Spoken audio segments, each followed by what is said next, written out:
tahap 1 sampai 10. Mungkin kita ada di tahap 4. Kita boleh improvekan lagi.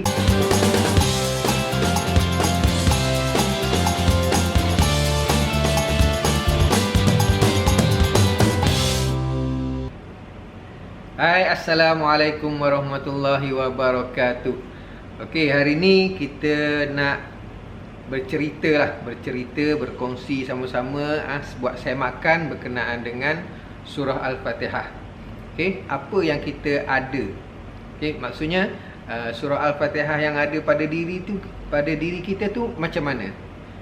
Mungkin kita mempunyai tahap, contohnya lah tahap 1 sampai 10. Kalau kita berada di tahap 10 memang excellent lah, alhamdulillah. Mungkin juga kita ada di tahap 4 ataupun mungkin di tahap 6, yang mana kita boleh improvekan lagi kita punya Al-Fatihah. Walaupun sudah banyak perkongsian berkenaan dengan Al-Fatihah ni di mana-mana, okay, tapi masih ramai juga lagi yang membaca Al-Fatihah seadanya. Okey, sebenarnya kita pun tak pasti apa ke permasalahan sebenar yang menyebabkan orang tidak, bukan kata tak nak mengambil berat untuk membetulkan, tapi dia ada unsur-unsur yang menyebabkan tidak ramai yang betul-betul untuk memperbaiki Al-Fatihahnya ke tahap yang kalau boleh sahlah solatnya tu. Okey. Sebelum kita teruskan, okey, kita mesti kena tanamkan dalam diri apa yang penting sangat berkenaan dengan Al-Fatihah ni. Jadi kita kena letakkan dulu rasa penting Al-Fatihah tu dalam diri. Sebab apa? Sebab kalau kita tidak meletakkan rasa penting tu di dalam diri kita tentang Al-Fatihah ni, kita akan tidak mengambil serius untuk mengubah. Okay? Tidak mengambil serius untuk mengubah apa yang kita ada. Tahap kita yang kita ada sekarang. Kalau ke tahap kita 4, so kita gunalah tahap 4 itu sampai bila-bila. Kemungkinan tahap 4 yang kita ada, Al-Fatihah yang kita ada tu, tidak menyebabkan kita solat, tidak menyebabkan solat kita tu sah. Okey, jadi kita sama-samalah berdoa, okey, minta dengan Allah supaya kita ada rasa untuk mengubah, untuk menyemak. Yang penting dulu semak dulu. Kalau salah baru ubah. Okey, semak Al-Fatihah yang sedia ada pada dalam diri kita ni. Kategori apa saja yang ada di dalam Al-Fatihah yang perlu kita semak ni? Tak banyak sebenarnya. Mungkinlah dia punya, panggil, mungkin setiap satu tu jadi banyak lah. Tapi dia kategori dia tu tak banyak. Okey, boleh kata 3 atau 4 kategori je. Yang pertama mungkin kita kata tidak menyebut bunyi huruf. Okey, yang contoh yang tidak menyebut bunyi huruf ni antaranya adalah bila memulakan bacaan tu sendiri. Okey, contohnya bacaan tadi. Bacaan bismillah. Okey, lekat suara. Bismillah macam Bismillahirrahmanirrahim.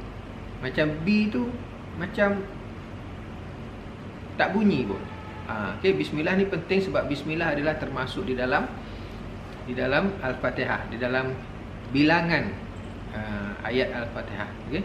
Jadi kita tak boleh baca Bismillahirrahmanirrahim macam B tu tidak bunyi. Kena betul-betul bis. Okey, ni kategori tidak membunyikan bunyi huruf tu.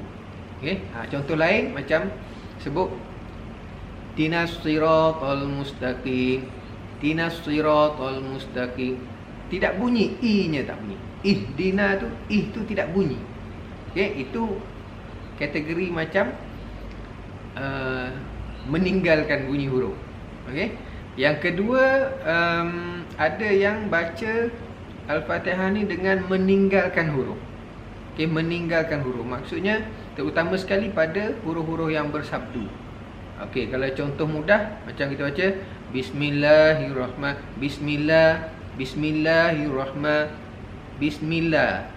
Billah tu dia bukan bismillah, bismillah.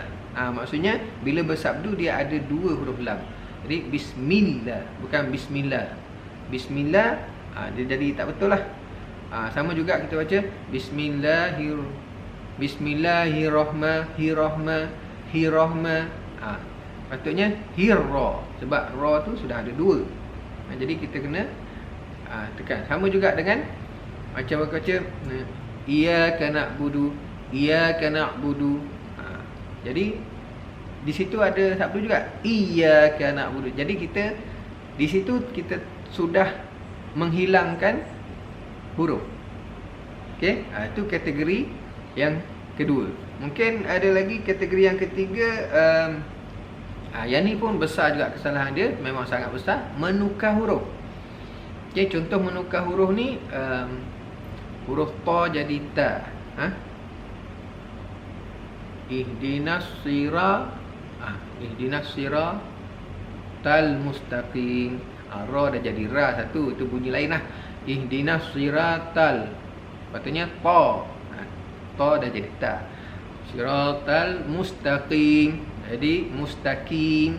Qaf dah jadi kaf. Ataupun an'amta alaihim, ain dah jadi a dah jadi ain. Bertukar macam itulah. Nak ejah tu macam-macam kan. Jadi ini kategori menukar huruf. Yang menukar huruf, ni kategori besar semualah ni.